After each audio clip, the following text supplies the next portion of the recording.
Okay, folks, here we go. Here we go. Let's have a good show. 1B, stand by. Yeah. Yacht, stand. Yeah, Take it. take it. And midfield, just go Take right it. now. Take Go to it. camera 3. Can 3, you go put- to the game. Thank you. Perfect, just like that. I'll just go ahead. Yeah, graphics 2 is going to be up for the first. Okay. Take Take it. it. Right now, Go go right now. Go to camera 3. Go, yep, Can you go to the game put- perfect, just like that. No music. I'm going to hand to Q. Sophie. Wait for it, wait for it. Wait for it. On radio in the Canal Zone. All right, guys, mic check. SBPM. Go ready. Okay, Ricky, mic. Wait for it. Yep, I am ready. Wait for it. Wait for it. Willie, mic check. Yep, let's go. 1B, stand by. 10, 9, 8, 7, 6, 5, 4, 3, 2, 1. and we're live. Okay, and go for it, guys. It takes me back to my Panama days. All right, here we go. Back to our Panama days indeed. It is 8 p.m. Eastern time. It's 5 p.m. Pacific time, and it's now 7 p.m. Canal Zone time. But Ricky, happy Friday, man. 7 p.m. Council. Oh, that's right, because we shot forward. Hey, happy Yes. Friday, everybody. Willie, how's the weather out there on the East Coast? West Coast? Nice. It's a little Killing rainy. it. I mean, It's we're nice. having- Rainy? Yeah, we're having beautiful weather out here.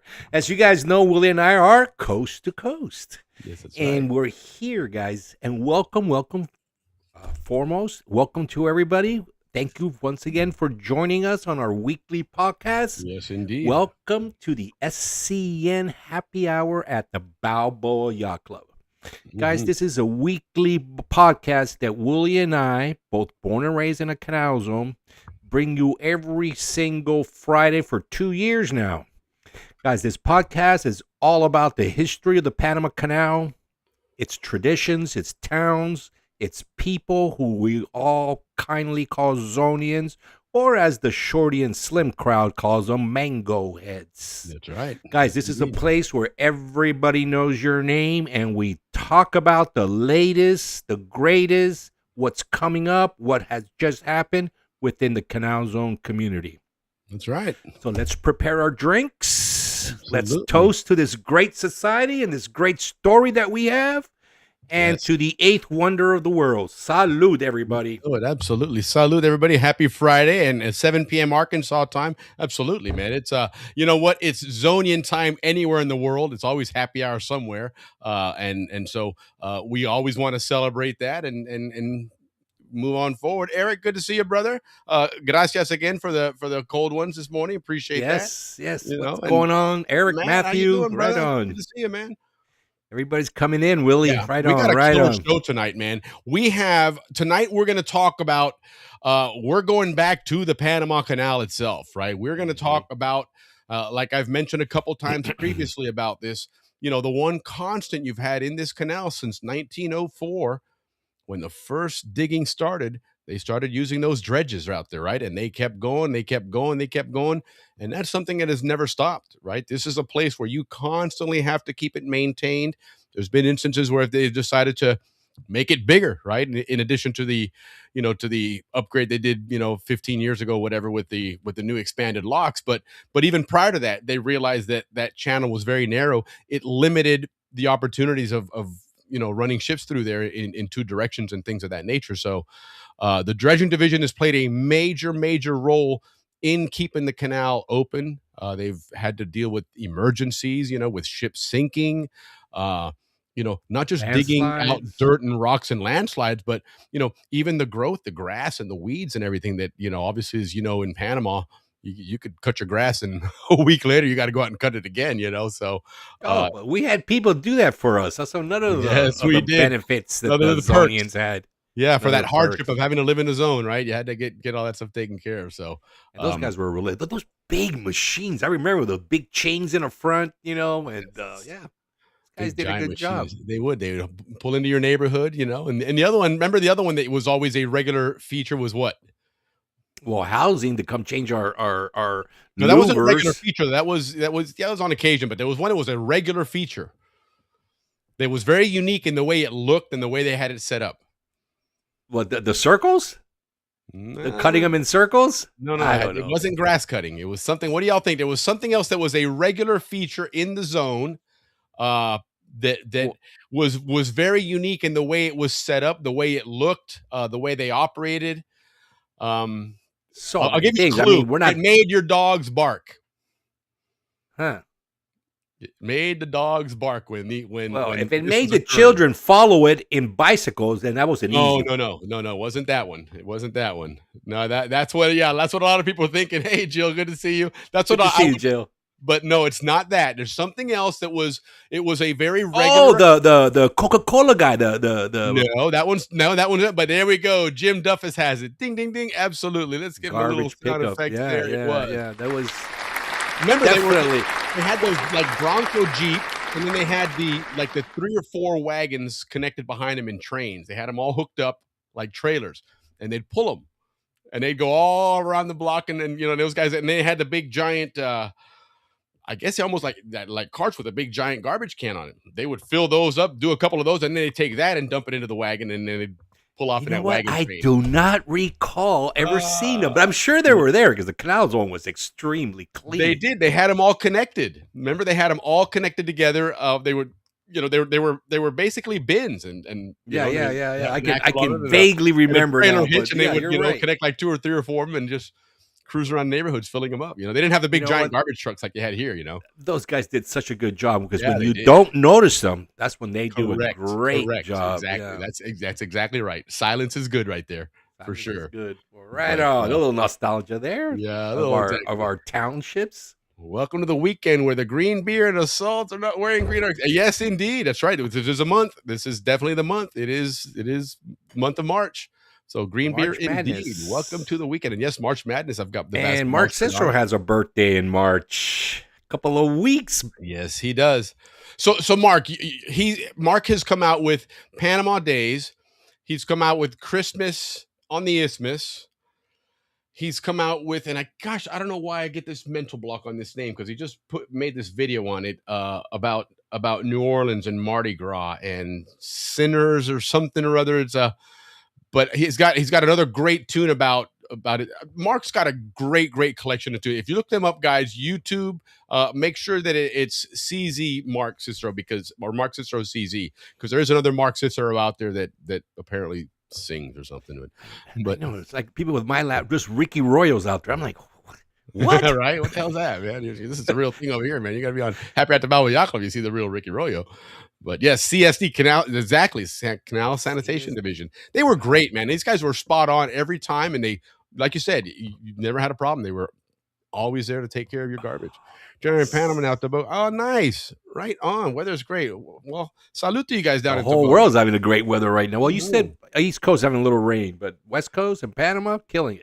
Yeah, and my wife was in Dallas this week, and she said it had a lot of weather there. Vern. We had a little bit of it here. But Vern, good to see you, Vern. Hey, Vern's going to be on next week, guys. We're going to go and revisit the Atlantic side. So if you got Atlantic any side, questions yeah. about the Atlantic side, talk about some areas there. Like we've said in the past, Ricky and I vaguely know the Atlantic side from visiting for certain situations, but and listen, viewers out there, anything you guys want to hear about the Atlantic side, make sure you let us know tonight so we prepare Vern for it. Yeah, absolutely. So Bourbon Street Center, that's what it is. Yes. Bourbon Street Center. So check it out, guys. It's a really cool tune.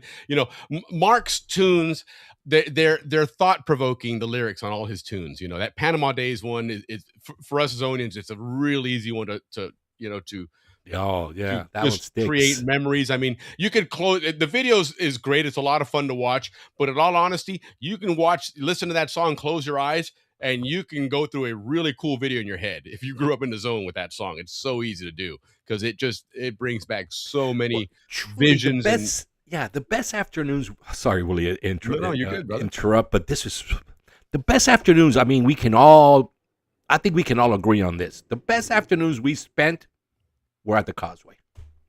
Yeah, and that's why that song hits us a certain way because there was a certain vibe out there. You were never fighting with your girlfriend out there, or you were never discussing, politics or none of that. It was a place, a vibe that was so peaceful and inviting because you could just basically park anywhere at any stop. It was so that's why that song hits the way it does. It So I does, and recommend it. it's that the whole rustic nature of the causeway back then, right? Because you didn't have all the shops and stores and restaurants and piers and cruise ports and everything 6 else. lanes to get out there now. Yeah, it was just a very simple place, and you parked along the rocks there, and the really cool thing about it was that Zonians took care of it too. When you had, for Oh example, yeah. We always took our stuff home. You're right. We never we left did, anything man. behind. If you had the in-service school days or whatever, the exam days, everybody went to the causeway when they got out of class at 10, 11 o'clock in the morning. Right? I'll had a tell you the car- real reason why the younger kids loved it out there, including me, was because we could see the cops coming way before they got there. We could hide our beers and stuff. Very true. If you got busted out there, you're a fool because You your weren't head paying was not on a attention. swivel, man. You That's weren't very paying true. attention, right? But it was, man. the It was a chill place. And then you know what? When everybody would leave, you wouldn't have a bunch of trash out there. No, And that's everybody would pick up their absolutely stuff true, and get the Willie. hell out of That there, is man. so Take care of it, true. And it was always nice to go out and stop at the package store there in Amador and say hello to Mr. Cheris, who knew everybody's name. Or at the yacht club, the downstairs bar. That's another spot. Right. after I'm saying when you go to get causeway. your beer to put in your cooler to go out to the causeway. Go, yeah, either before or after, yeah. And then You know? us, my group, we'd always go to the KC because they had the sancochos for like $2. The That's best right. sancocho in the world, man. So you'd have to causeway, go get a sancocho, and then you would go home and eat dinner. Go home and eat dinner, yeah, exactly. Or go and get laid out, and then you get laid out by your parents for what the hell you been doing out there? Oh no, well, It's I'm 6 fine. o'clock. Your eyes are red. Right. What happened? You were in school today? I was at the pool, Mom. It was great though, man. All right, let's get this show. We're reminiscing way too Oh, much, it's man. on We repeat. love. That's what this show's about, guys. We get to go back and talk about some of the stuff that everybody but out here listen, Pat makes enjoyed a the great same point, thing we though. did. He has a great point. You got 10 cents for those bottles, man. And it's Oh, not like we were- that's a good point. That's why we didn't. Yeah, you're right Hell about that. yeah, man. If somebody had laid a bottle there, I'm more than happy to pick that Well, shit up. that's right. That's right. That's an excellent point. That's definitely the reason why. Again, Because it was Zonians are- money. Yeah, it was money. absolutely. That's your next That round was of beer. smart. That was actually a pretty smart deal. It did. I mean, and for the beer company, it was great because they didn't have to keep making bottles. Yeah. People were more than happy to return them. And You for the know? kids and the parents loved it because they knew the kids were going to come get it. Yeah, absolutely. Just leave it downstairs. And you know what? Last reminiscent, but in Balboa, Last reminiscence. This whole show's about reminiscence. I know. In Balboa, we all had certain houses that were dedicated to certain people. Like, like this house, that house, and that house, that was Ricky's house. Don't get those bottles, Or Right. that house over there was Raul's house. Or, we all had our Right. houses And where the we got our bottles. That was a big deal. I mean, before you were going to the beach, if you didn't have a lot of money, you do some cruising around. You knew where to go, or you'd find a couple of empty cases downstairs. Yes, I remember. It was like with You the grab 4 case or of 5 those empties. cases and you run four. I think 4 cases will get you a full one. Yeah, because one empty case would be $7.20 for a full case of beer if you brought in your empties. Correct. So Back in the day. yeah, there was ways to work that out, man, and that way save your money to get your food on your way out there at Quesos Chela. You get Caribañolas. go to All the right, British all right. Cruise, Where's San our Carlos. guest? Our guest waiting for us, Willie? No, not yet. We're good. We got time. We have plenty of time. We're good, and we got other things to still talk about anyhow. So not to worry. We're not going to rush things. But yeah, that again, I'm excited about that because it's the dredging division is a big part of it. But it's a part we didn't know a lot about. Unless you were a part of it or your family worked in that, you really had no idea other than you've seen some of those names on things. If you paddled, maybe you paddled past there and saw them, but there wasn't it wasn't as familiar as the Canal Zone Police Station, the admin Or building, the and stuff. pilots. Those guys right, all, yeah. right. So it was always there, but there's kind of a mystique there that we want to learn what they did because they I mean, it was a vital We've role. got the man. right guy for tonight. So, but anyhow, let's get some quick announcements going here to let people know what's going on in the Zonian community, and then we'll jump right into that if we can here. SCN Television presents K Pasa. And now here's this evening's host, Army Sergeant Bob Foster. Good evening and welcome to K Plaza. We've got 2 guests tonight. First, Sergeant First Class Jim Webb. Sergeant Webb's with the 227th Military Police Detachment. There you go. How about that? Huh? Little Herb Alpert there, but I love it. So Canal Zone right now, of course, we're in that mode of getting ready for the Canal Zone reunion coming up in July. And then, of course, there's a couple of other Zonian events going on prior to that. But let's real quick just go over a couple of things here. Why does this thing do that? I hate when it does that.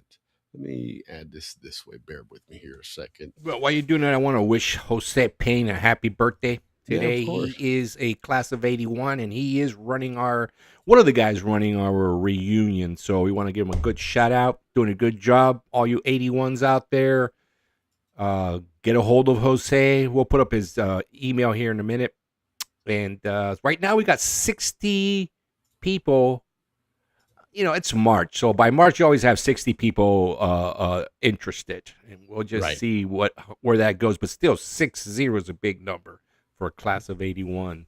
Yeah, no, So absolutely. it's gonna be a good reunion. Hope you guys all make it. Mark Cicero is on the 26th, so Mark, you get 2 birthday celebrations this week and next. Well, yeah, 2 more weeks after that, but you'll get 3. Look at you. He's got 3 good songs. Yeah, exactly. They're one for each song. Heck yeah. Yep. Okay, so there it is. Here we go. Okay. You got it? All right. Yeah, of course. So anyhow, pancanalsociety.org is where you can always get, of course, all your Zonian information. So you should have that bookmark by now.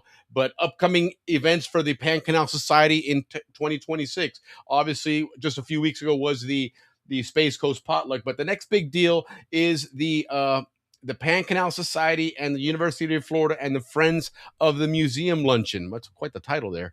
But they've got a luncheon and a museum tour coming up on the 28th of March at the end of the month. Okay.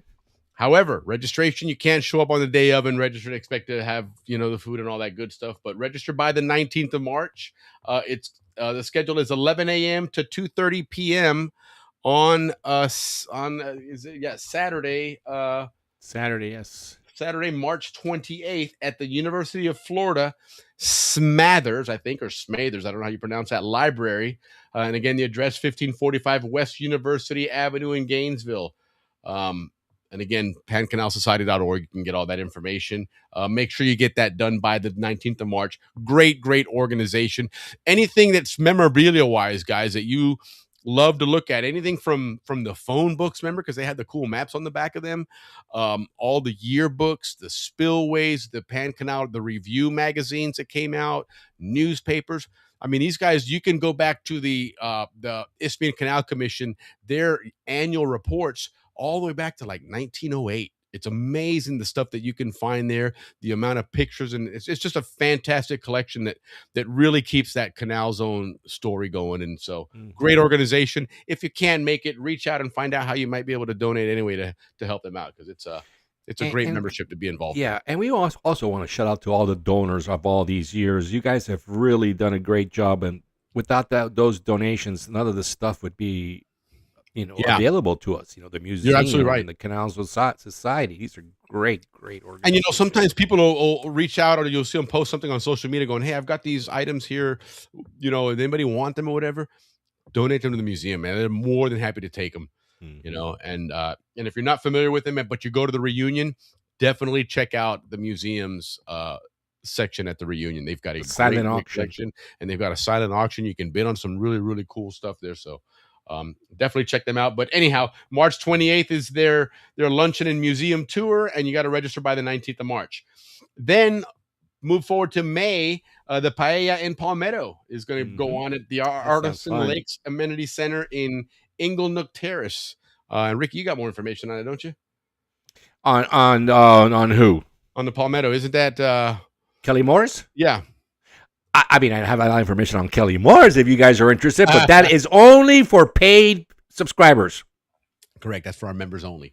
No, but anyhow, if it's that's on. She did have one last year, and it was a very good event. So it is. It's a great event. So make sure if you're in that area, you're looking for something to do in May, get together with a lot of Zonians. Anytime you get together with Zonians, it's a great time anyway. So and Kelly organizing it, she's very good at that. Yep. Has been her whole entire life since second grade. There you go. So anyhow, that would be the 16th of May in Palmetto, the Paella in Palmetto. Yes. They've got a link on the website there for registration and all that stuff. Sign up before May 8th if possible. Again, they want to plan. Anytime you're bringing food or something, they want to plan accordingly. So, yep. And then of course, moving forward to July, outside of the reunion, of course, these are just some other picnics here, but in Oregon.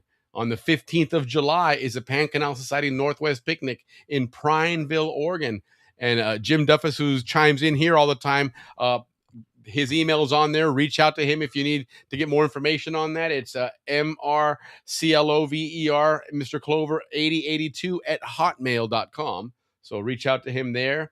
And then moving forward to the September 12th picnic up in North Carolina in Denton.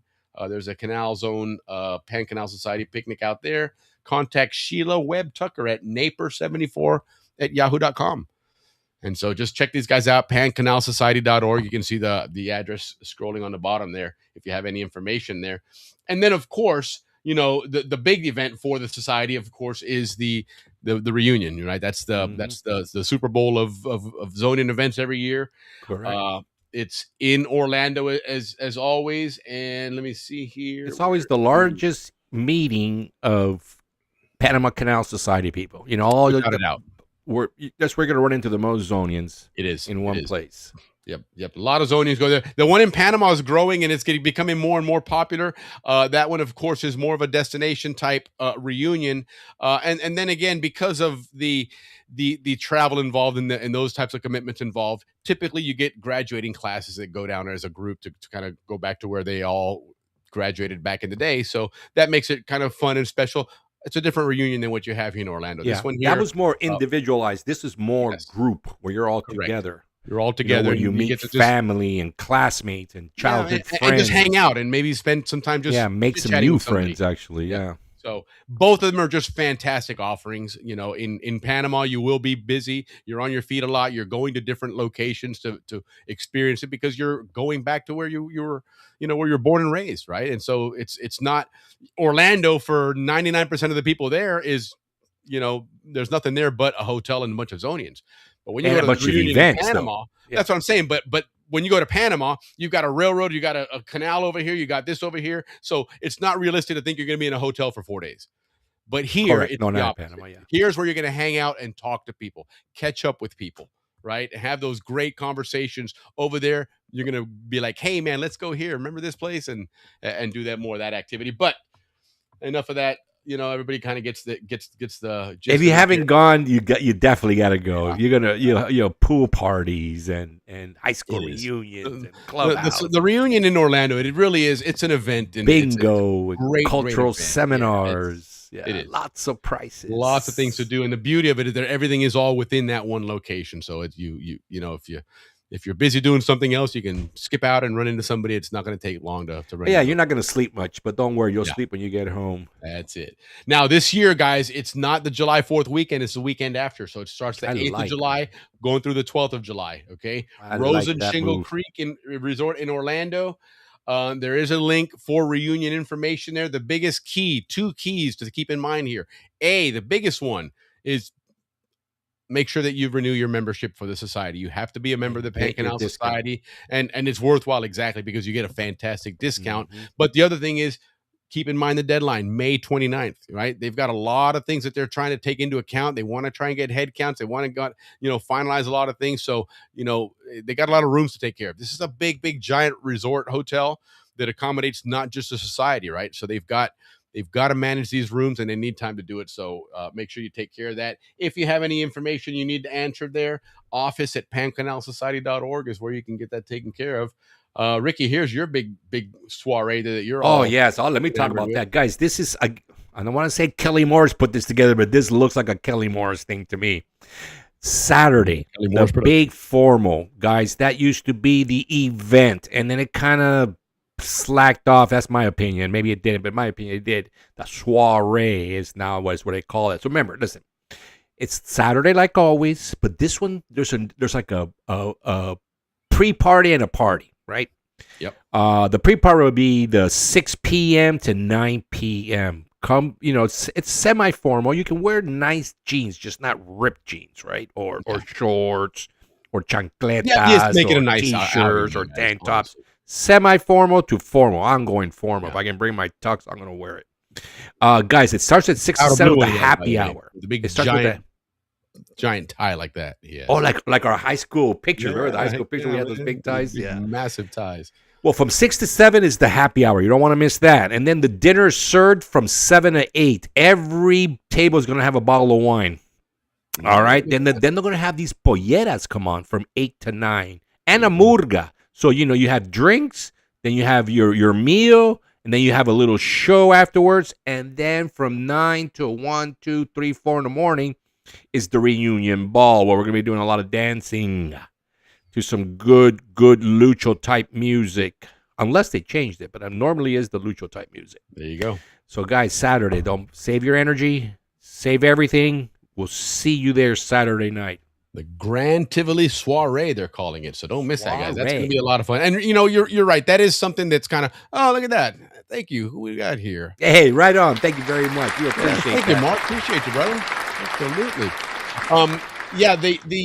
The Saturday night ball really has kind of lost that luster, I guess, for lack of a better term, right? Yeah, it And just became like another DJ evening, like the just Friday night, exactly. Thursday It was night. another place Oh, to yeah. hang out, whatever. And then it becomes, something where the hangout seems to be outside, right? And And the big event is how to sneak in. right, and You which is know, a Zonian, I got in, it is a dude, I Zonian stuck in. tradition, but not at the reunion, right? Yeah. I mean, we did that at Balboa Theater, and we did that at a couple other places, but that's not for this place.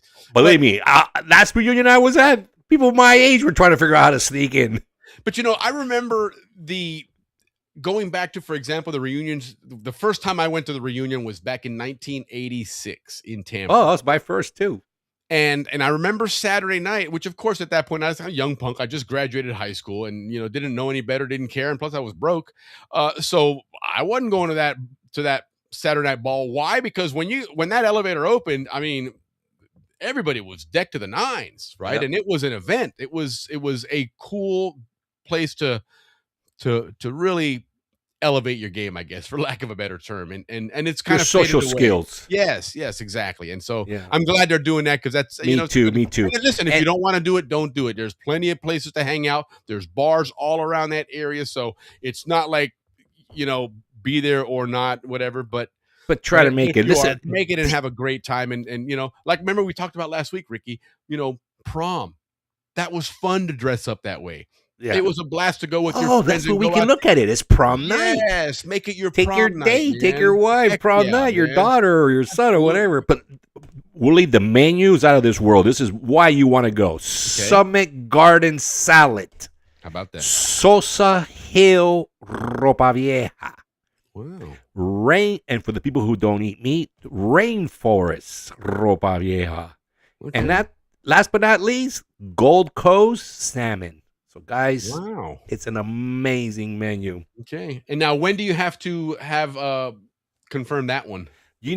I Gotta find out, because we gotta find out, by the 29th as well. If nothing, I'm else. gonna promote it like crazy on this show, because I think Yeah, heck it yeah. needs to be the big event Agreed. like it used to be. Agreed. But I would get my tickets early in, because if it sells out, you're left out. But it is a biggie. It is one of the bigger halls there, so there should be room for everybody. No, absolutely. And then again, guys, the site can always use the help. So they're looking for sponsors, reunion sponsors. That vendor area. There's a ton of vendors in there. Some of you vendors, step up and throw some money to the society, as a sponsor. Right? Is it going to increase your sales? Maybe, maybe not. But you know what? These guys put on a great function that gives you the opportunity to offer your wares anyway. So help keep it going. Oh, and they help do support pretty it, well. man. All those vendors do well. I would assume so, Like man. I said, So you know what? you- Part of it is sponsor them, man. It's just a way to come back and say, hey, thanks for putting on a great event that I was would able to say make money that's on. a good thing, Willie. You know? But listen, you got to go there Thursdays. If you wait till Saturday to get to the vendors, perdón, but there's not going to be the same amount of goodies as they were on Thursday.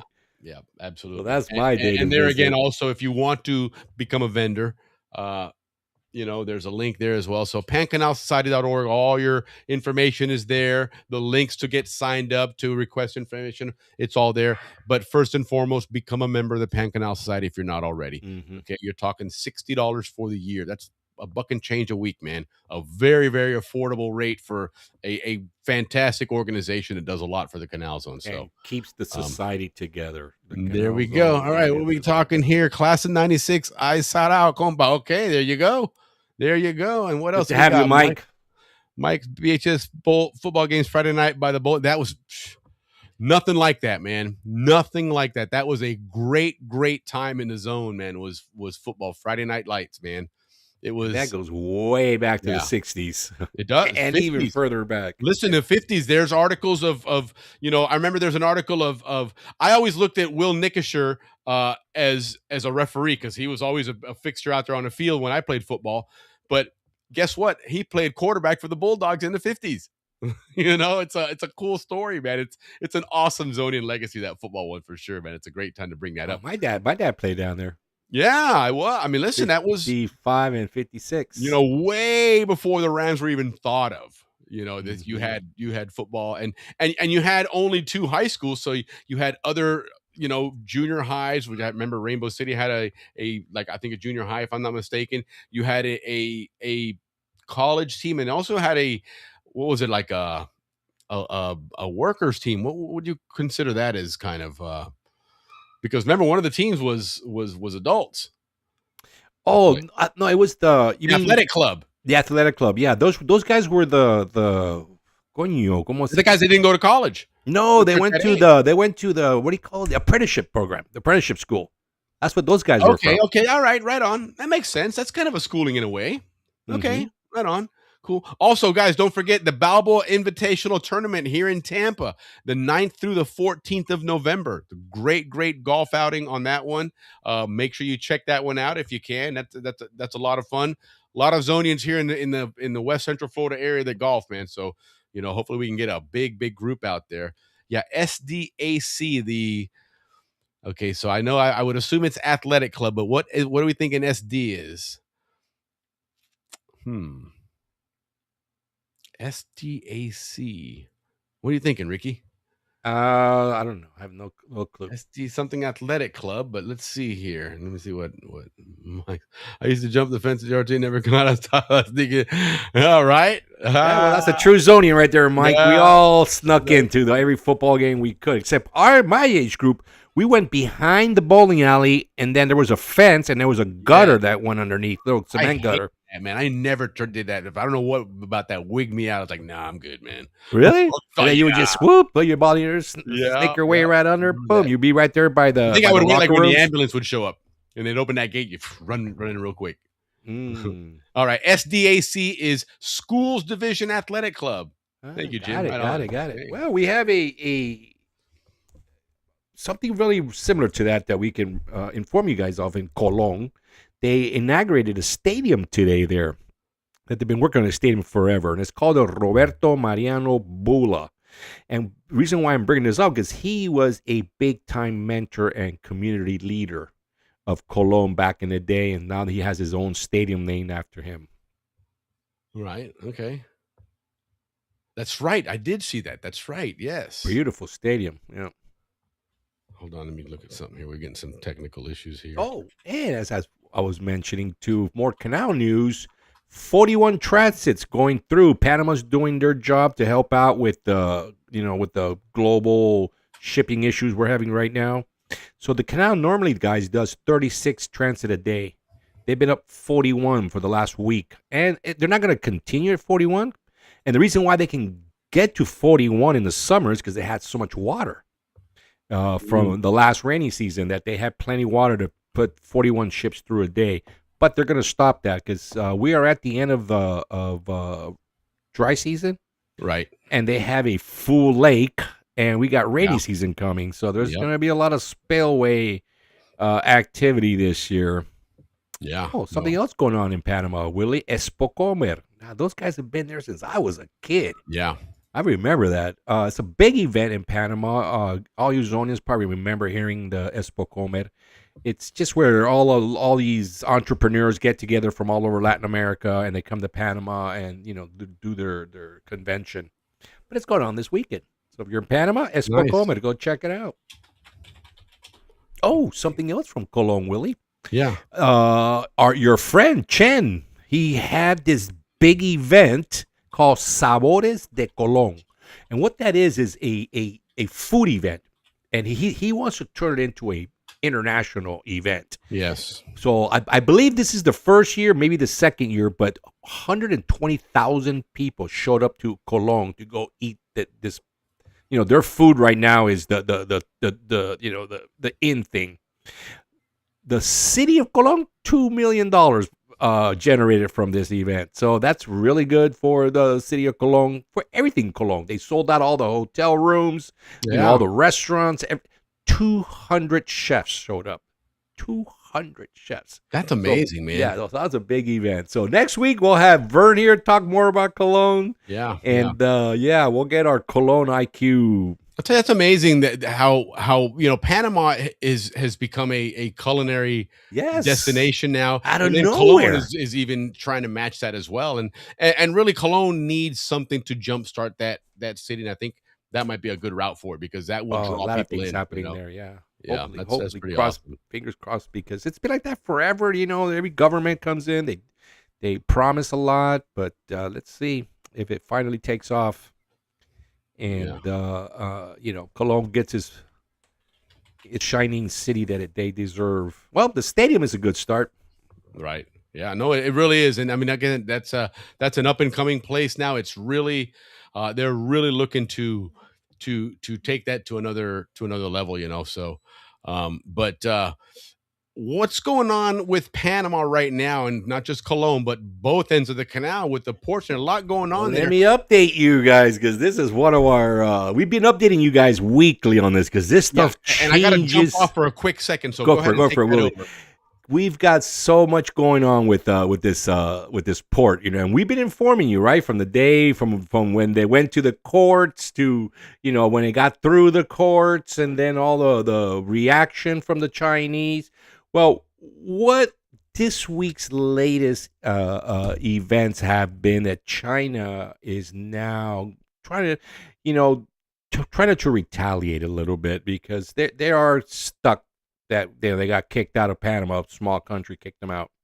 And they obviously have issues with other ports as well. So Costco, who is the shipping company, they decided that they were no longer going to use the Panama Canal or the ports. So that started the week. And of course, Panamanians, the Panamanian government and businesses were caught by that as a surprise. Like, why would they do that? There's no alternative.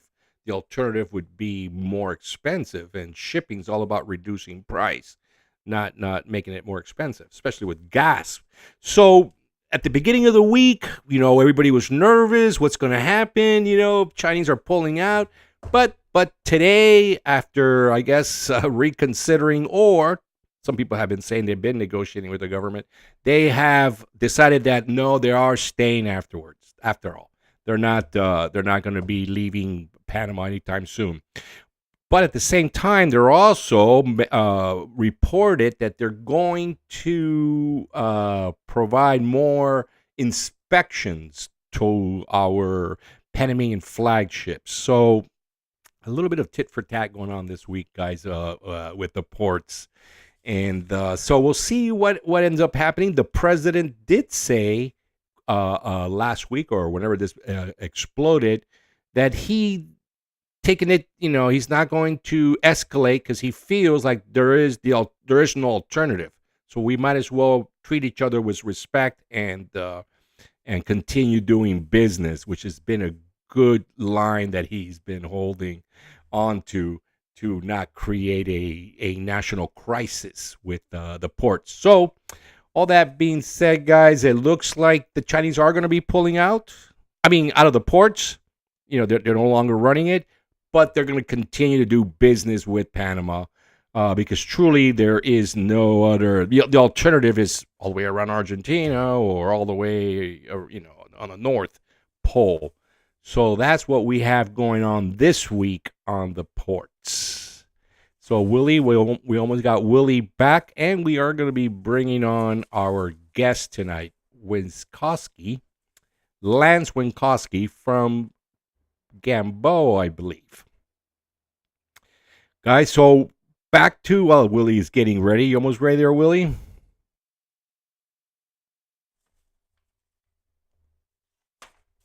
Willie? All right, we'll continue talking about the ports. So why is China backing off a little bit now? Because they heavily rely on the canal infrastructure, right? For all their gas. Oh, yes. a lot of their goods because they use the sola libre de Colón all the time.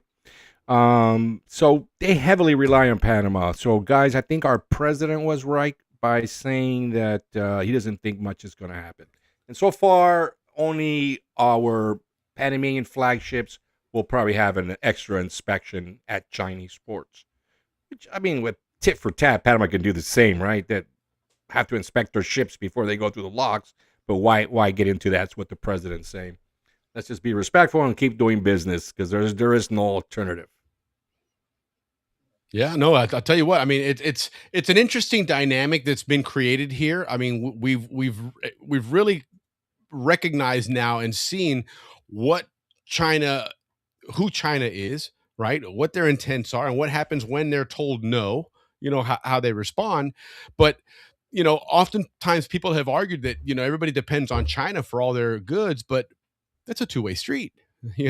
China depends on those goods being purchased in order to stay alive And shipped. and exactly. And so in order to purchase them, you have to ship them. And if you can't ship them, it puts them in a tough situation as well. So, I think everybody knows where everybody stands. There's some public posturing out there, and that's probably more so for get people to pat local back at home. consumption. Yeah, exactly. But I don't think at the end of the day, there's a whole lot that's going to occur here with regards to China that's going to force Panama to suddenly say, hey, okay, you know what, we're sorry.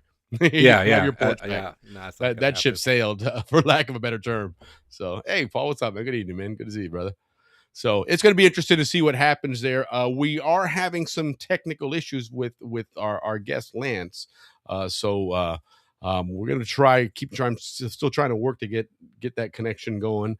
But we do have some, Lance obviously, brings a lot of knowledge and experience to the table.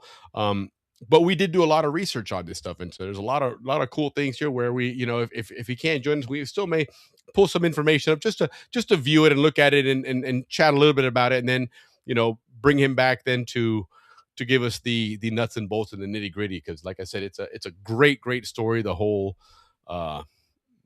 dredging, how that operation worked, and some of this equipment they were using, was used for a long time. Some of that stuff was built right when the canal was just opening up, and they were still using it into built the 70s. by Hitler as well.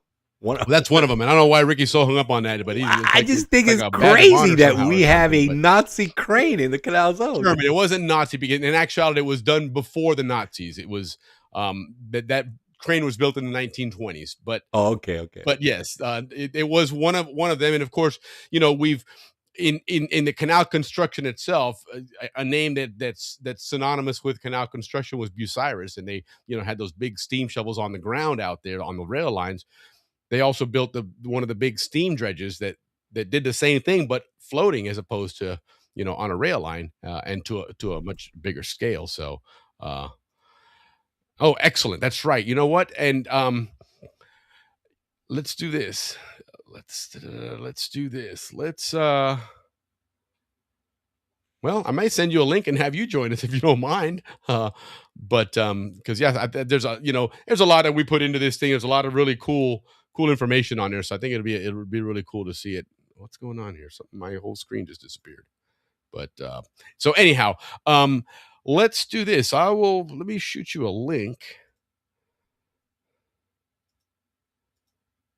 All right, bear with me just a second here. And in the meantime, Ricky, what do you got going on? What else is going on? What's going on in the soccer world? Anything going on with Team Panama? Well, we have the game coming up against South Africa, and they're right now putting together the team that's going to go play there. And everybody is petitioning for Kadir to be on this traveling team. That's the young kid that's playing in Brazil, who, by the way, scored had another two score game just recently.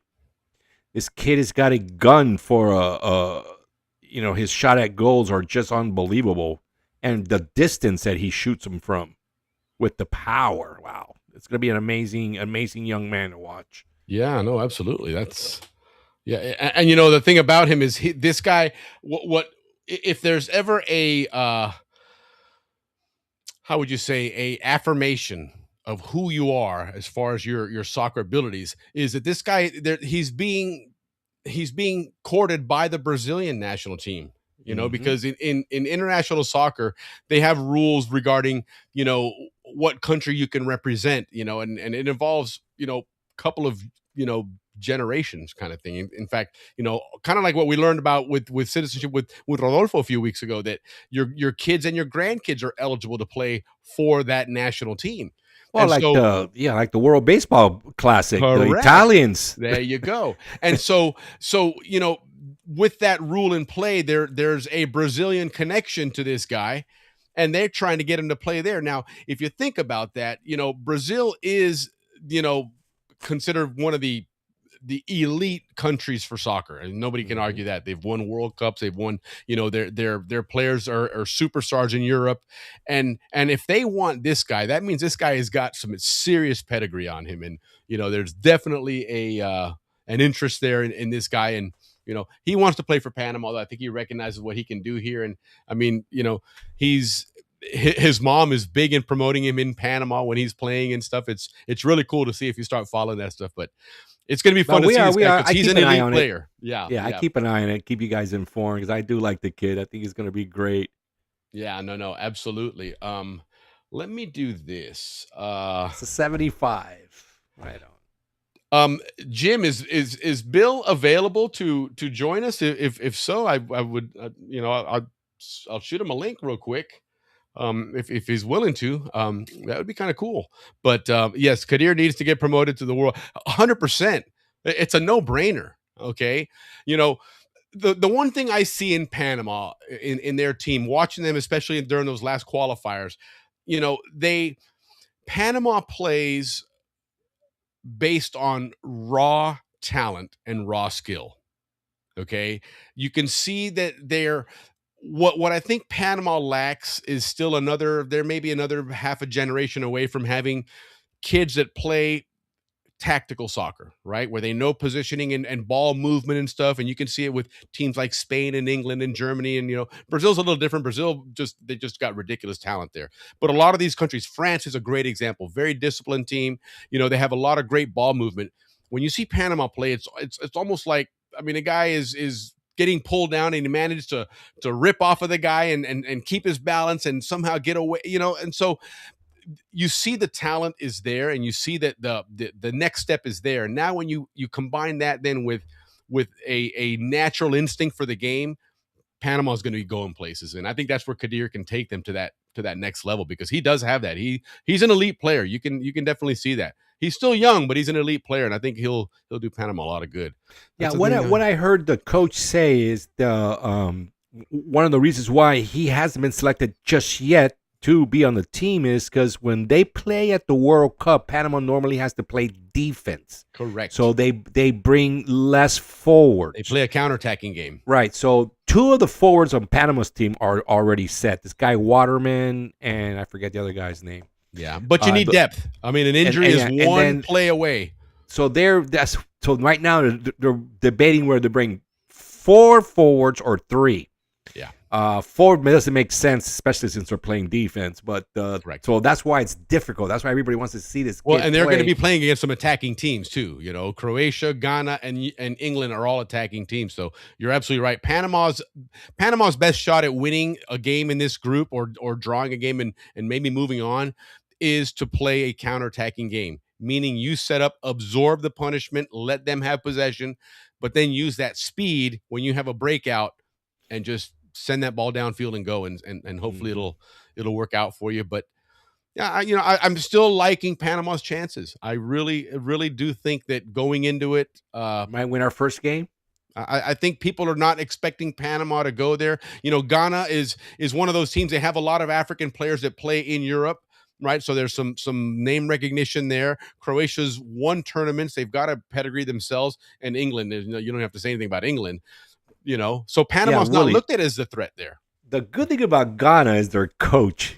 Their coach is not bringing all those star players. He's only going to bring the players that practice, that were there, not the big players that only show up at the end. Right? Yeah, no kidding. So that's going to help us a lot. Yeah. That they're not bringing in all that talent from the European League.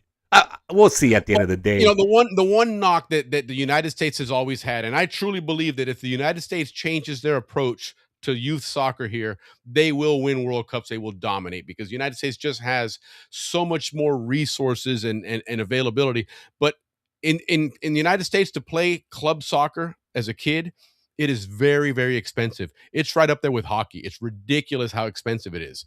Okay. And in Europe, it is free everywhere. In South America, it is free everywhere. And when these guys finally get to 12, 13 years old and they're serious and they have talent, they've already been playing in the club atmosphere for many years. They already understand tactics and formations and movement.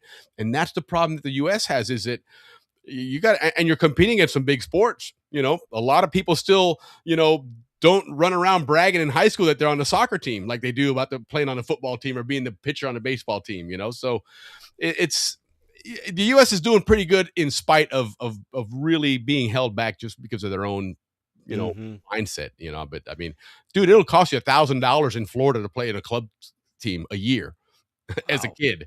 Okay. I mean, and that's not the kid that's, you know, that's got the talent to go places. That's just the kid that's playing soccer for the club. That's what they charge, man. It's a whole different game. So it's going to be interesting to see what happens with that.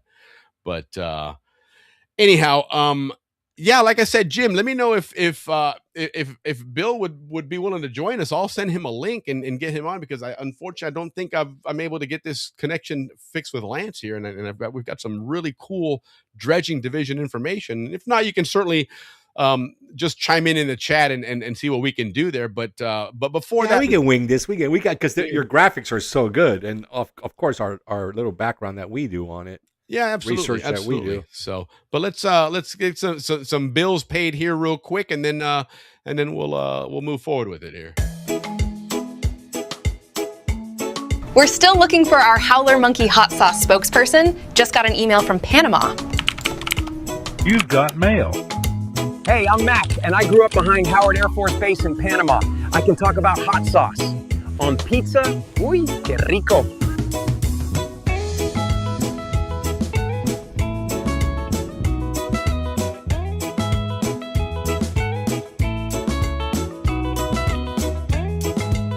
So I just miro la camera and say, I'm Mac. I grew up in these trees next to Howard Air Force Base. Hey, are we really going to Napoli?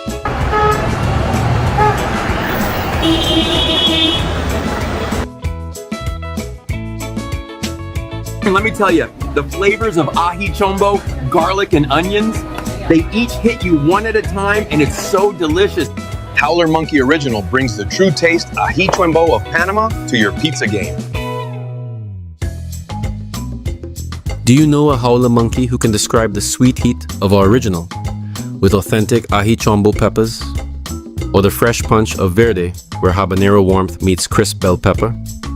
How about the bold tang of Amarillo, yellow Scotch bonnets blended with mustard seeds? And of course, our hot, the same great flavor as original, fired up with red habaneros for that fire. Our sauces are all natural, no preservatives, gluten-free, pure flavor and pure fire. Are you the next Howler Monkey spokesperson? Oh, you're the next Howler Monkey spokesperson. That's a lot of fun doing those. And honestly, those hot sauces are awesome, guys. They are absolutely fantastic. If you haven't tried them, go on Amazon. You can order them on there. Just look for and Howler try them Monkey. on your pizza. I finally did that, and it is good. It does elevate the game, man. It Because does it's got a good elevate the taste to game. it. Yeah. Right? It does have a flavor to it. The hot one does have heat. No doubt about it. You know, habaneros do give some heat. But the other ones, you know, that ají chombo is it gives you a kick, but it's enough to wake up your taste buds, you know, and then you can really get some of those flavors out of it. And, you know, and yeah, they're just fantastic. In Florida, you can get them at a couple of different grocers. I know in Panama, you can get them at Magoo's, and then of course on Amazon, get them there. There's 4 different flavors. They got a great deal on a 4-pack there. You know, we might have to do something here. Once we have all 4 spokespersons have presented themselves, we're gonna have to vote on one, and maybe the winner, whoever, you know, participates in that, maybe get a 4-pack of Holla Monkey or something. We'll Yeah, I'm sure our sponsor will throw that in for sure. Yeah, if not, we can do it there. I mean, we appreciate them taking care of us all this time, so we might return the favor to do that for them. But yeah, right. if you do try, let us know which is your favorite, because I'd like to, a little informal poll here. Which one is the one that See you which like one the most? everybody Because I like like. the amarillo, man. That to me is Me that's too. spot on, That's the one man. I put on my pizza. It's got flavor. So what are we man. looking at here, Mr. Willie? So what we got here then is we're going to start this off, and again we're going to talk today about the dredging division, right? Because these guys have really, I mean, this is a necessity, right? It's not something that's an option; it's a luxury, in the canal. They're especially as with seasons important and everything. Yeah, they absolutely are. Landslides were a big deal during construction, right? When they opened, they actually had a landslide that closed the canal for 7 months way back in the day, right? And that, as we've seen now, the Panama Canal, like the Suez Canal, and probably even more so, is such a pivotal part of global commerce that you put a stop to movement on the Panama Canal, you're impacting pricing around the world instantly. We're seeing right now what the waterways in the Middle East are doing, with those choke points there to do something to pricing. So, it is something that definitely the Panama Canal plays one of those roles, and it's essential. And part of that, keeping that waterway open, is to make sure that ships can get through and not get, run aground, not, all those other great things. So that's our show tonight, was the dredging division. So we're gonna try and wing it here and see if we actually can remember what we learned. And if you know something about this in the chat, by all means, feel free to throw it in. And if you were involved in this and you want to jump on board, shoot me a message and I'll send you the link, and you can jump on, and we'll get you on here. As you see, we got a space there. Our guest unfortunately isn't able to make it this evening, but anyhow, so here's a layout of the dredging division. This is Gamboa, guys. If you look on the regular maps, and I thought I had one queued up earlier, but the dredging division initially was set up in Paraiso, and then they eventually moved over to Gamboa because it was right at the crossroads of,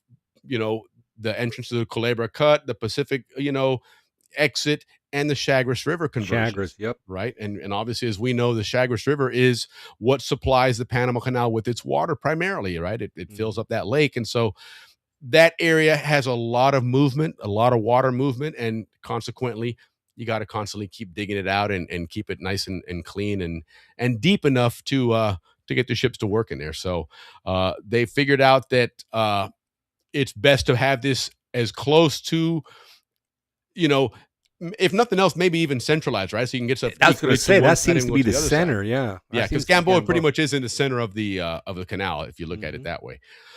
So kind of an interesting layout there, and this is where I was hoping that Lance was going to tell us what like a typical day would be for him, right?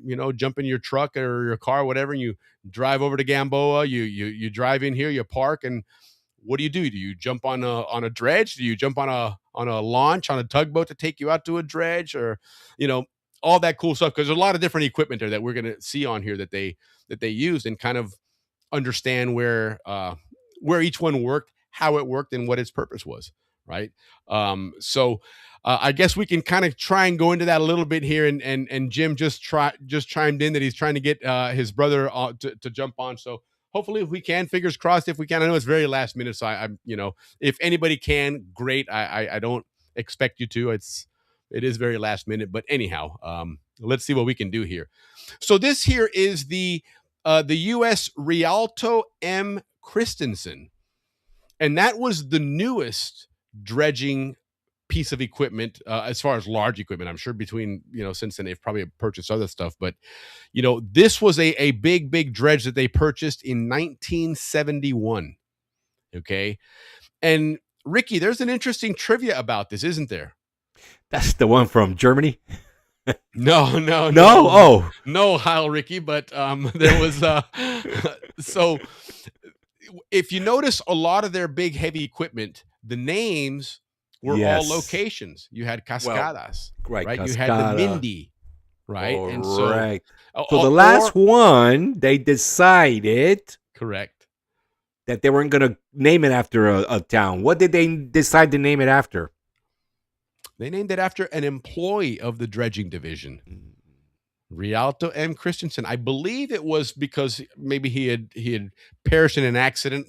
Typically that's how you honor, it'd be something like that. Or maybe he did something amazing there, or maybe he created something incredible there. Not sure, but that was kind of a change in tradition where they actually named it after a person, because prior to that they were either that or like mythological names, right? Like Hercules, Goliath, and things like that as well. But this is what this one was. So now again, this is a much newer vessel here. It was 7,800 cubic yards in 8 hours. Okay. A cubic yard, if I'm not mistaken, you can fit not quite 2, but almost 2 cubic yards in a regular sized dump truck. So that'll give you kind of the reference of how much this thing could scoop up, right? And when we go back to look at the first Bucyrus steam shovels during construction back in 1905, they were 95-ton steam shovels, and at that time they were the biggest ones in the world. They were massive. And you look at the equipment that the French had left there, and it's no wonder they couldn't do anything. I mean, it was just so underperforming on what they needed.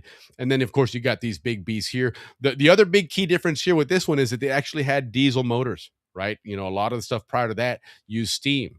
And one thing that, if you understand how steam works when it comes to mechanical and stuff, and I learned this years ago from my dad, was that steam offers you and you know what, I mean, you didn't even tell me that I hadn't switched the screen, Ricky. Sushi logo, ayuda logo. All this time we're looking at the other one, I'm talking away, and like people are looking at this stuff and nobody's looking at the screen here. But anyhow, so steam gives you unlimited power. Okay. The limitation is the equipment that it's held in, right? A boiler, the pressure that it builds up. But I mean, the pressure builds up enough, it will move anything, right? And so therefore it'll push a valve further and dig deeper and go harder into rock and whatnot. So steam was always used because it was very effective, but very clunky, very dirty, very messy, required it was all mechanical, a lot of moving parts and whatnot. So they switched over to these diesel ones, and those engines are 320,000 pounds of force in those as generated by those engines. I mean, so it's incredible what those are able to do. A 15 cubic yard bucket. So again, massive amounts in each one of those scoops that you're lifting up. And it has a 60-foot digging depth. Right. So it'll get to all the way to the bottom, of the canal. Remember the canal depth, what they need there in that canal. So it certainly is able to reach as far down as you need to scoop things up and keep that channel open. So it is a record breaking dimensions, as they mentioned on there. And again, this was in 71. It may not be currently a record breaker anymore, but nonetheless, quite an impressive machine there. This I mean, the whole ship is 2 engines, basically. Right, and massive ones there. Lloyd Kent would dive off the top of the Hercules into the canal. Amazing. Oh, wow, that's incredible. Of course. Such a Zonian thing to do, right? Yeah. I mean, we jumped off every bridge we could, and Right. that was just a Zonian thing. We loved to jump off things. Yes, it was. The No French kidding. Cut, Coakley Bridge, exactly San right. Carlos Bridge. That's exactly right. That was a thing, man. That was a thing. So that was a Rialto, but they had other equipment. They had equipment that had been around there, prior to that one. One of them was the Cascadas, right? And we know that name Cascadas. If that name sounds familiar, you've probably heard it uttered on this show plenty of times. Our own Captain Andrew F. Demitis, he has a bed and breakfast in the Canal Zone called Cascadas Lodge, right? It's a great place to stay, guys, if you're going down either for the Canal Zone reunion coming up in January or any other time to visit. It's right in the middle of Balboa. It's a great location. And I mean, the prices are ridiculous. You don't even need a Zonian discount. They offer such a great deal on it. So definitely check them out. But we're not plugging Cascadas right now. We're talking about the Cascadas, dredge here. Let's see what Jim's saying here. The crane boat Atlas would move a 55-ton lock locomotive from one side. Yes, they absolutely would. We're going to talk about that here because they absolutely would. I mean, these things were massive. They would sail them into the locks there and then use it to actually lift these things up. It's amazing. That's how when they switched out the old locomotives for the new ones. That's one of the ways they did it. But bear with me.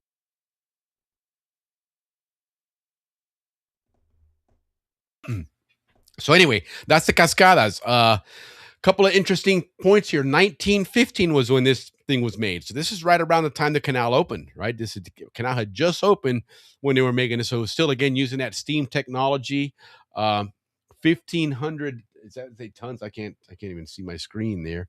1,500 ton giant featuring a massive boom and machinery weighing 115,000 pounds. God, that's incredible.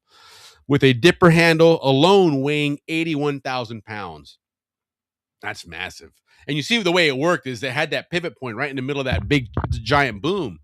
And that one, through those pulleys, they lift the bucket up and down, right? And then there's another set of pulleys that move that entire boom up and down. And that's how you get your forward motion and your scooping and everything. And then in this case, though, I would imagine there's a rotating piece there. You know, with these infographics, all the times the drawings, they try and get as close as they can. But I can't imagine this thing would scoop up dirt and then they have to turn the whole ship to dump it. I'd imagine maybe that thing can maybe pivot, but I could be wrong. Maybe they really do have to do that, or bring in a barge, dump it, and then move the barge out or something. Who knows? But kind of interesting to see what they did there. After a 63-year primary career breaking tough rock formations, it remained the essential backup for the new $86 million Rialto Christensen. So, you know, they didn't just get rid of it right away. They kept it as a plan B, right? And things happen. The other ones have to go into maintenance. So, you know, maybe something like this, they don't make it in Panama. So sometimes if a part breaks, it may be weeks before you get a new part for it. And you got your little brother. But I would assume the Canal Zone had a shop for all that. Like if something broke down, they would make it themselves. Well, this is why we need Lance here, or anybody else that knows about this. Well, it's interesting that you say that, because that's one of the things that I did read, you know, about this location here in Gamboa, that they had shops in there and they had all the metal shops, woodworking shops, you name it, it was there. So you're right. They probably did have to do that stuff, but you know, there's probably those occasions when you still had to, you still had to either improvise or you had to wait and, you know, till there's maybe a part that really could only come this way. But either way, it's nice to have that backup there in case, because again, the primary goal of these things is to what? Keep that canal open. Yep. So you're waiting for a part for 2 weeks. Well, okay, so we got to wait 2 weeks, but you know, there may not be enough room to get a ship through that Culebra cut. You got to get a dredge out there to clean it up anyway. So, you know, we do know that landslides occurred. And so that was something that was always going to be important to have there. So it made sense to keep one as a backup there for sure. The other one that was a really interesting one here, similar type here, the Goliath, you know, another very large one here. And then, you know, that's the one I remember, the Goliath. Yeah. 80-ton lifting capacity, right? It was an amazing thing. Another interesting thing about this one was non-self-propelled. It was a dead tow. So lacking on engines, it relies entirely on powerful tugs like the San Pablo to move it around, right? You know, I mean, everything about that engine apparently was for lifting power. So it also had, you know, that versatility. You could change the equipment to use on it, that clamshell bucket to scoop stuff up. You have a pile driver, you know, to work stuff in there. And then again, that heavy hook to pick stuff up, you know? So it's interesting, you know, interesting flexibility that one gave them. And, you know, like Jim mentioned there a moment ago, part of it was loading on the, you know, the tugs and stuff. The other thing we're going to catch here on another one of these slides is the overhauling of the gates, right? That prior used to be something that you would close that entire lock chamber from top to bottom, and you'd only have one channel to use while they were overhauling them all right in that location. And they finally figured out a way to do that. We're going to see here in just a moment that sped it up quite a bit here, and you know, required these heavy lifters though to take care of that. So that was kind of cool there. But that's the Goliath there. And then the other strange one here that had a unique purpose to it, wasn't designed for this, but ended up, you know, providing quite a solution, was the Mindy. Okay. And this one, as it says there, the 75-year silt master. Silt, guys, is that very fine dirt at the bottom of your rivers and canals, obviously, and stuff. And that stuff is typically what's being brought in as water moves, you know, and whatnot. And certainly the canal is, as we know, the water moves there constantly. So they had this dredge, or this vessel here that had a big, for lack of a better term, it was a big giant vacuum cleaner, right? Mm-hmm. And this thing would literally suck the dirt and all the debris or whatever, and they would pull it out that way, and it would, in essence, vacuum it all up. Yeah, like interesting. A pool cleaner. Yes, in essence, a pool cleaner, you know. The original ship, Baltimore Origins, and Baltimore 1943 service started built by the Ellicott Machine Corporation in 41, entered canal service by 1943. Okay. The propulsion paradox. Despite her massive power, the Mindy relied entirely on tugboats for movement. Again, you want to use that power for other things there. So 30-foot pipeline dredge. 30-inch. Or 30 Must inch be the pipeline. diameter. So like yes, that. That's massive, man. That's 10,000 horsepower industrial Titan packing 7,400 kilowatts of total power with 745 kilowatts dedicated to the cutter head. So it would chop stuff up, break it up, and then pull it in, right? So you don't get a bunch of rocks that are trying to suck the rocks in there. The 160-ton hydraulic ladder loosens material with a rotating head, pumping 750 cubic yards of spoil every hour. That's amazing. So it grinds it up and it just sucks it right up in there. That's pretty cool. So now something. Yeah, but that dirt, Willie, that dirt's not good for buildings, not good for roads. Right. It's not even. You can't even throw that away. That's like the worst dirt. So I wonder where they would, store all that. Well, there's something that actually happened with that, and it created a problem. You're absolutely right, and they had a very ingenious way of dealing with that we're going to talk about here in just a moment. Because you're right, it was useless, but you had to put it somewhere, right? But one of the things it unfortunately did was it held a lot of water. And so it just was real difficult. But nonetheless, another thing that we're going to talk about here in just a bit is, the dredging division. Obviously, they had their regular maintenance of the canal and the locks and the chambers and everything else.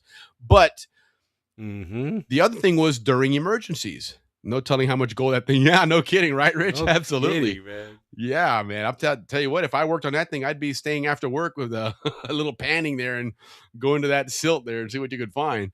But anyhow, the other thing that the dredging division was in charge of was taking care of any emergencies, right? We've talked about landslides. That was probably one of the more common emergencies was landslides.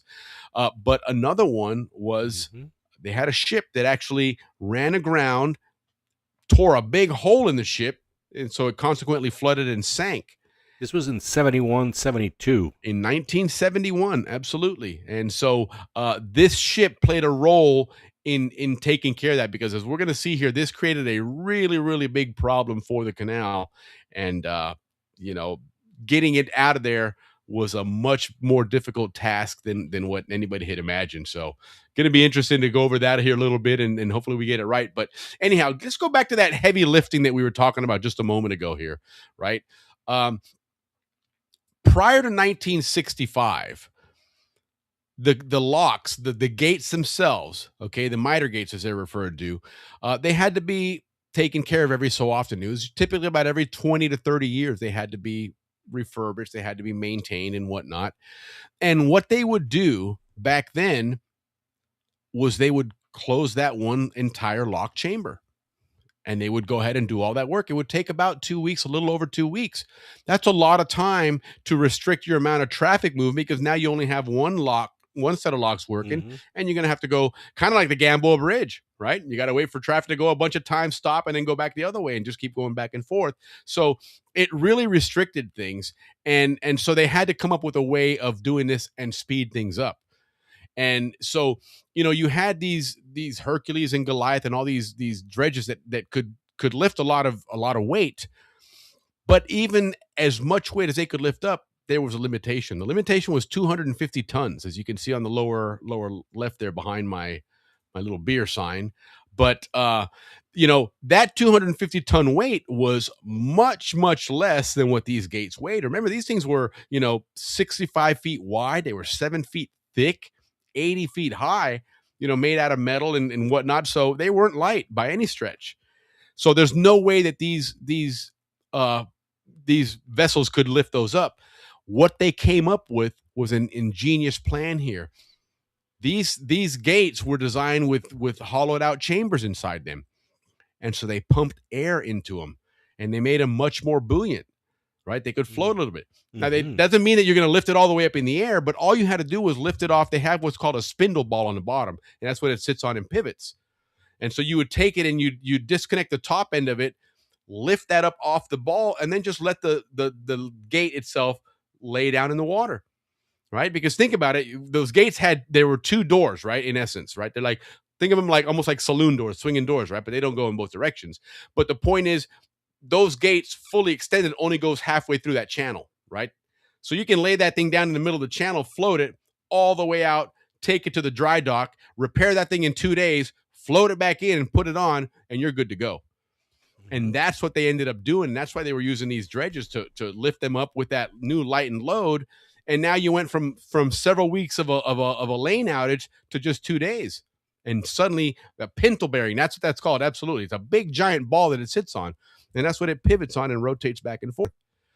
And so this was a big, huge innovation, because just now when Ricky was mentioning that, the Panama now with this whole issue with the Strait of Hormuz is going up to 41 transits a day. Well, you shut down a lane for 2+ weeks, that's a big impact on the amount of movement you can do there. And so this is one of those innovations that allowed them to now be able to do this. And in 2 days, that lane is back up and running, and you're no less for wear on that. So that was an interesting piece to learn about how that functioned there, and how those dredges were able to use those, not just for dredging, but use them for that heavy lifting. Was a hash sphere that it sat on. Okay. And so I'd imagine that over time, that in itself would start to wear and grind inside that joint. They probably had to redo that as well. But that's interesting, And again, having it in water, it's a little bit more buoyant. So, the other thing that was a regular occurrence was, of course, expanding, clearing up. And from 54 to 71, they did a big expansion operation. And we're talking about the Culebra Cut. Right. The interesting thing about the Panama Canal, when you really understand how the canal works and the functionality of it, really what it is, it's a bridge, and it's a water bridge, right? They raise that canal. If you look at the profile, it goes up from one side down here, it lifts up, and then they use the lake as a bridge to go all the way to the next side and drop it down. Right. The real massive digging part of that canal was the 9-mile Culebra Cut stretch, because you literally cut through a mountain. You cut a valley into a mountain. Right. And so that was the most narrow area, because obviously you were limited on resources and time. You weren't going to make this big, giant, massive area. But that was in 1914. Right. And you fast forward to 1954, and you got a lot bigger ships now. You got a lot more traffic using it now. Right. In the Culebra Cut, if there were two big ships, you were going again back to the Balboa Bridge example. You had to wait on one side till the other one was allowed to go through. And I believe there's a term they called it for that. And Jim will probably know that term, but I forget what the term was, but there was a term that for those bigger ships that you had to have that channel there for, only one ship to be able to fit through there. And at night it was even worse, right? Because you had very limited visibility. And again, you don't want to have an accident there, because you close that channel, you're screwed, right? During a major overhaul, the pintle bearing was inspected and repaired as necessary. Yeah. There was they would clear that thing out, lift that, float it out, fix that pintle bearing if they had to, that pintle bearing. The miter gate itself was in a dry dock, so you had all hands on board there doing their thing, and they're clearing it out, maybe repairing whatever they need to, and float it back in, and you're good to go. You're back in business, man. That was a really big deal, man. That really improved that operation, the canal, quite a bit.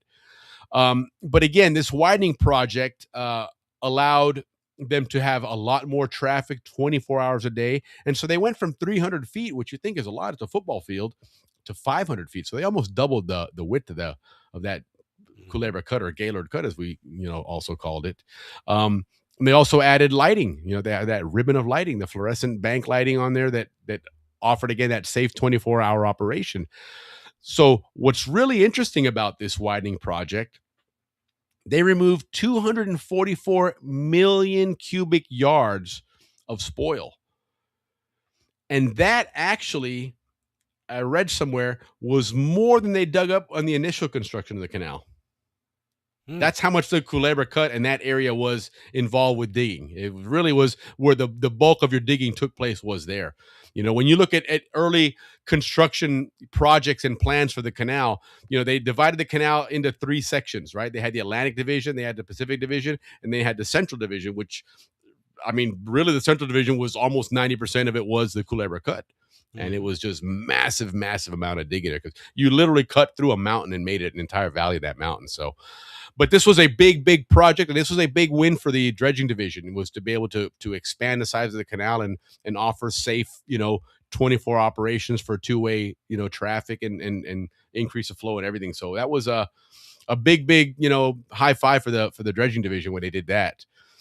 But we were talking about the Siam Yung accident, right? Siam Yung, when it sunk, and what that did, and what a big deal that was. Aids to navigation to care of the lights in the cut in the canal. Yeah, it really did, guys. I mean, the thing about a ship, guys, is unlike a car, a ship doesn't stop when you put the brakes on.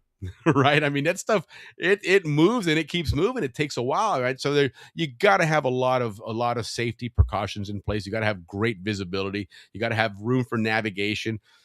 This one itself, the accident here was because of an interesting phenomenon that occurs, where in channels of water like that, you have a situation where the movement of the water as it's being displaced as a ship goes through there actually becomes a vacuum, and it pulls the ship towards the shore. So what happened in 1970, actually, the Siam Yung struck a rocky bank and sank in the Gaylord Cut. It was right at about the point where Contractors Hill is. As it was getting to that point, it started pulling it to the right. But it was the front end that got pulled. The back end swung out in the other direction. And it was the engine room and stuff on the port side that hit a rock and tore a big, massive hole in it, and it started to take on water and go down. One of the interesting things that happened immediately after this happened, of course, the pilot immediately, radios for help. They get some tugs out there and stuff. What they didn't want to do is have it sink right in the middle of the channel. And so as it was taking on water and sinking, they're pushing it, and they went almost a half a mile towards the Pedro Miguel locks. And they got to that one last bend before you get to the locks there, where the channel kind of widens a little because there's a bend there. And that's ultimately where it finally wasn't moving any further. It finally sunk. About 2/3 of the ship was underwater. When the Siam Yung sank, the birds yes, they did.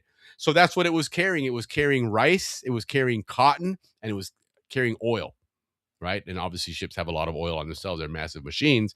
But what happened was, in addition to it sinking and that becoming a problem, where it sunk was not too far from where the water intake for all the public water for us in the zone and in Panama City, our drinking water, our water to shower, the intake was very close there. In fact, it was about 200 yards away. And this rice and this cotton, all this stuff started to ferment and rot. And we're talking tons of this stuff. It wasn't like, a truck full. It was tons of it, which was going to contaminate the water. Yeah, ship full. Yeah, absolutely. So that became a problem. They got to get this taken care of, right? And so they initially came and tried to lift the ship up.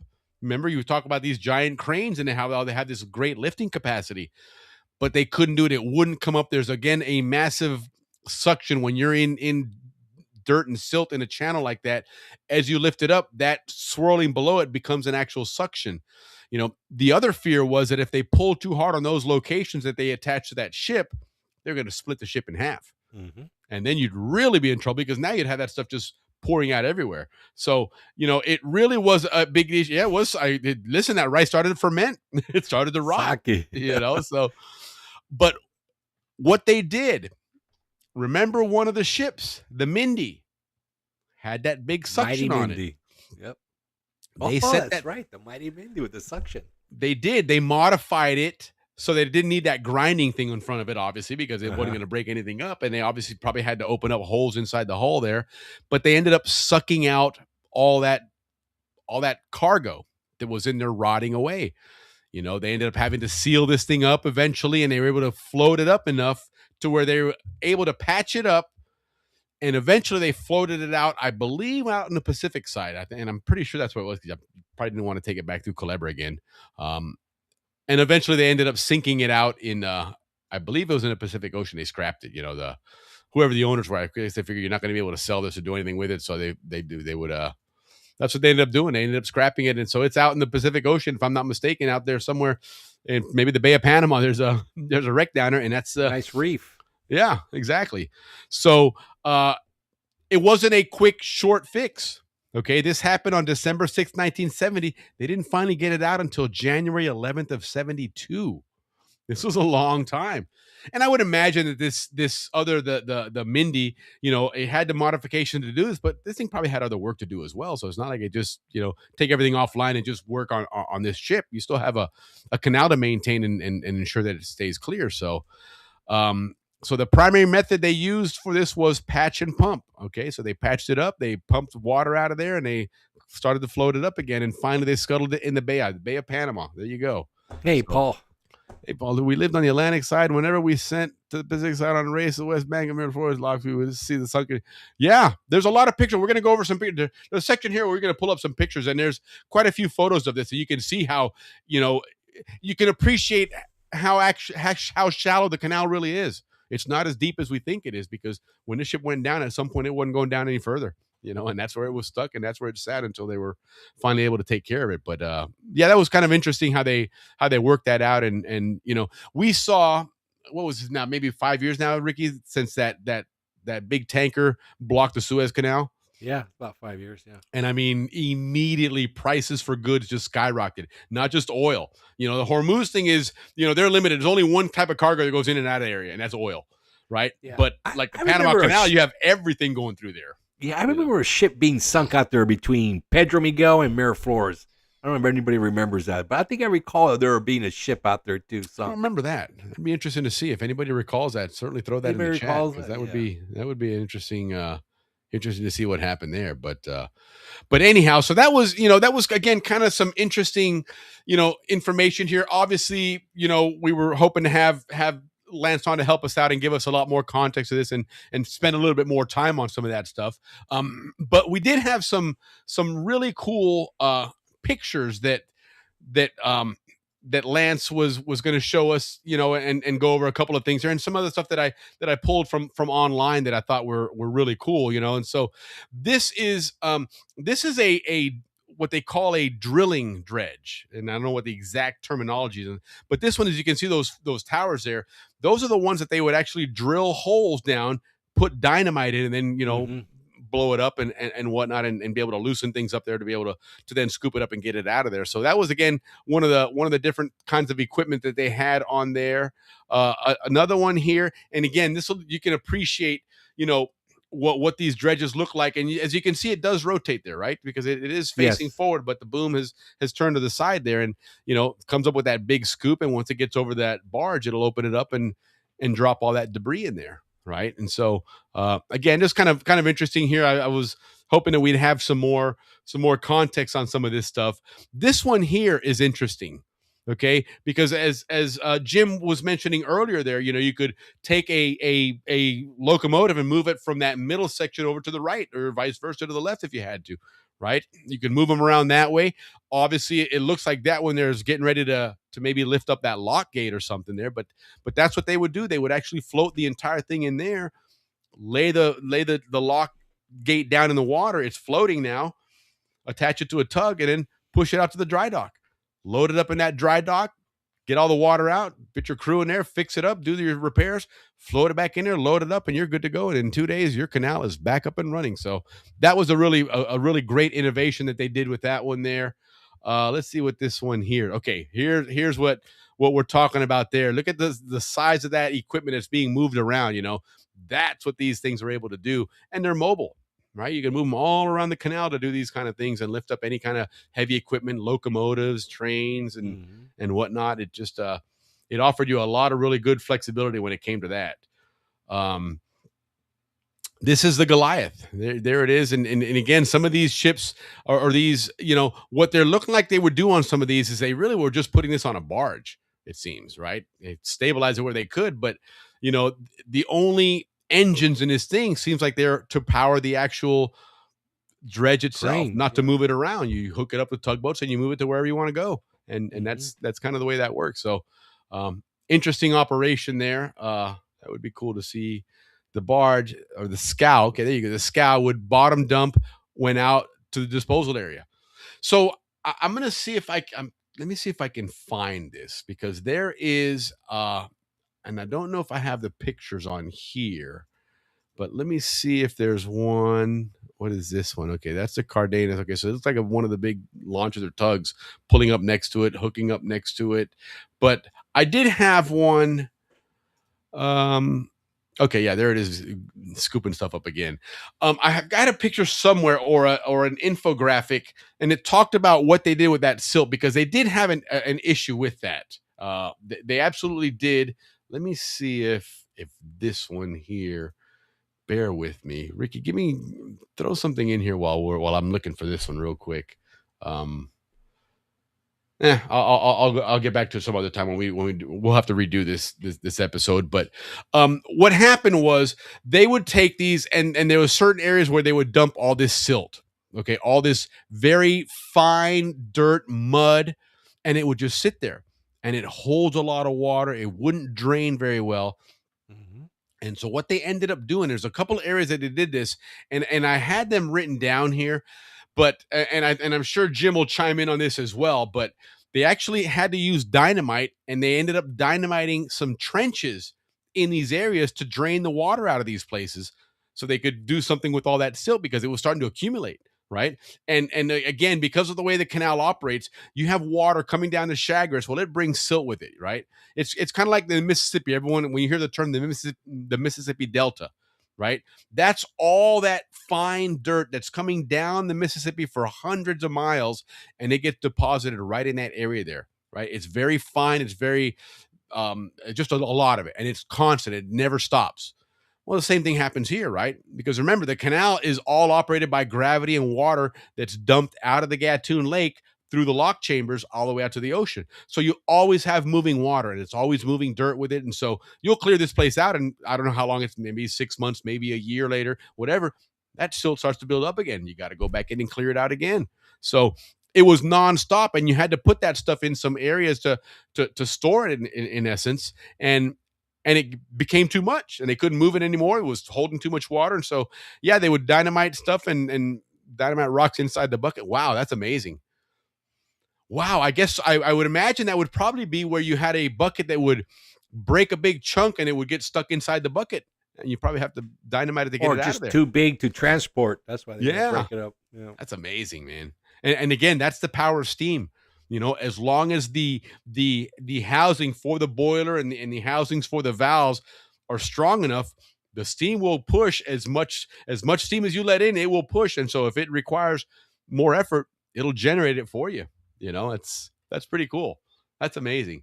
Oh, I'm glad Jim's able to give us a little color commentary on here, because it does give us some little context and insight on some of this stuff, because it really is interesting. And I'm really sorry that we couldn't, have Lance on. He's very sorry he couldn't make it, but he's got some technical issues at home there. But this is a story that we will definitely pick up again, because there's a lot of that I certainly don't know. Obviously, Jim can add some context, and he mentioned that Bill Duffus can help with that as well. And I know that Lance mentioned to us when we were doing our prep. Ricky, remember, he mentioned that his brother is still the chief engineer on he's still working there. Yes. Yeah. So maybe we could get him to join us as well and give us some more info on that also, because that would be really cool. But yeah, from my age group, my buddies, the Whitlocks, their father used to also be the top guy.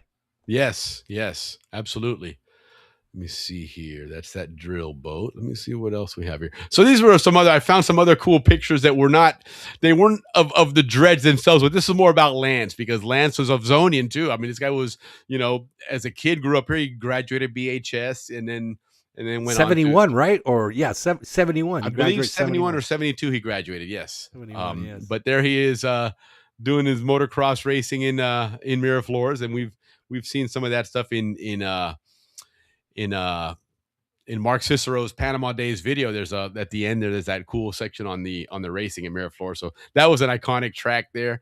And then here's a couple of photos of Lance. He was also served in the Navy, so he's I mean, this guy has been on the water his whole life, it seems, and got a great story, not just in the Canal Zone, but then story of him serving in the Navy as well. And there's some great pictures of them here. But this was him, working on the Panama Canal, and so hoping that we can, get it rescheduled and get him to join us to really clarify this story for us and tell us, really what this Canal Zone dredging division was like, what that whole operation was like, because it was quite an operation, but like a lot of things that we didn't know a heck of a lot about it, right? And until it goes away, and all of a sudden, like, man, I want to learn about that now, right? I drove past it all these times, but never even bothered to look twice at that area.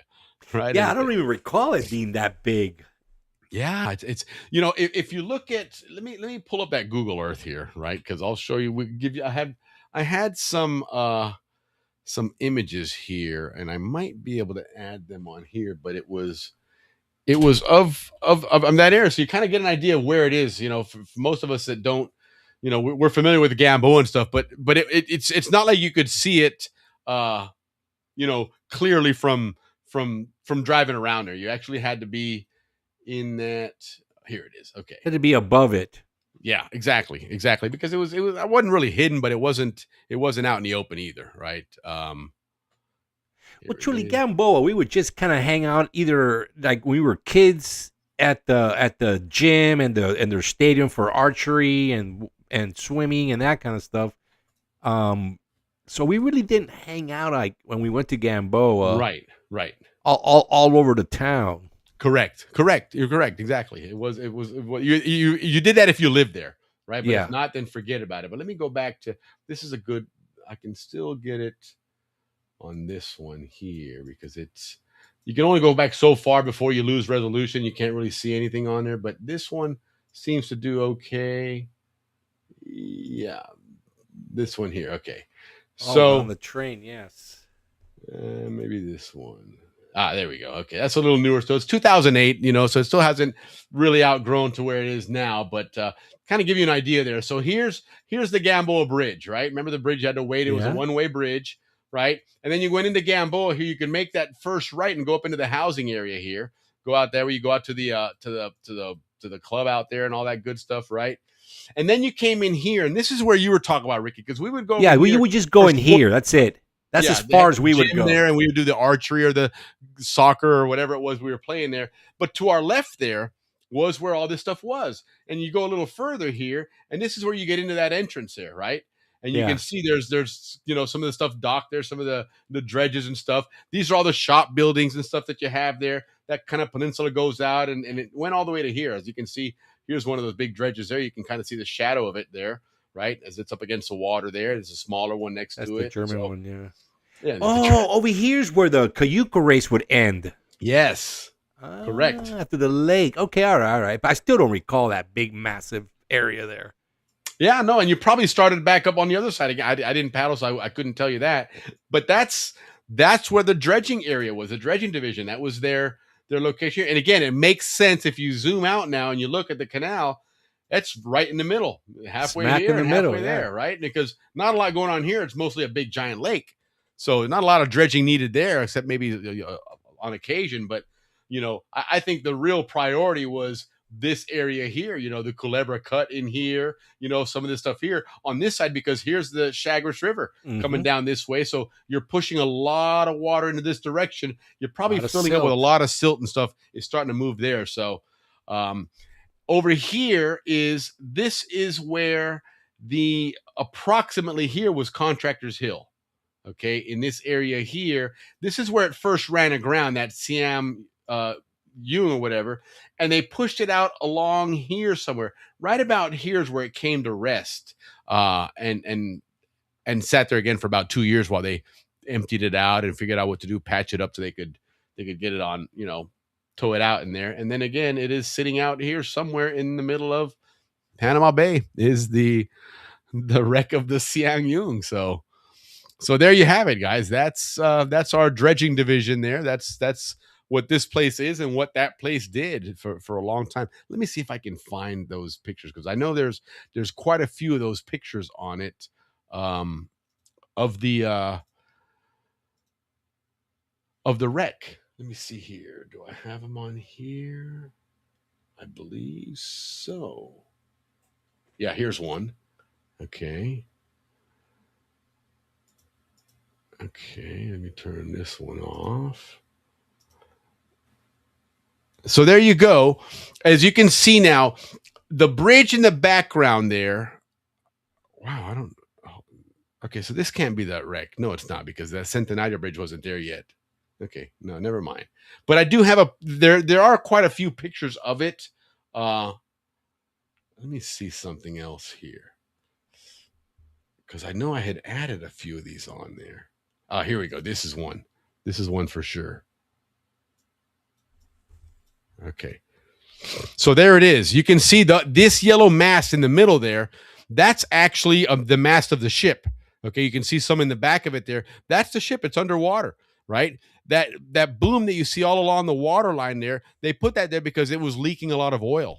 And so, oil, of course, floats. So you keeps the boom on the surface to keep that oil contained there while they were slowly but surely cleaning it out and pumping it up. So, but that's, ships would traverse and go by this thing for 2 years and watch, the work being done to eventually raise this thing up enough to be able to push it out and eventually sink it in the Pacific Ocean there. So that's what that ended up doing. They ended up pushing it off to the side, and kudos to the Panama Canal pilot and the tugboat pilots that when the actual accident happened, they were quick enough to be able to push it so that it didn't block the middle of the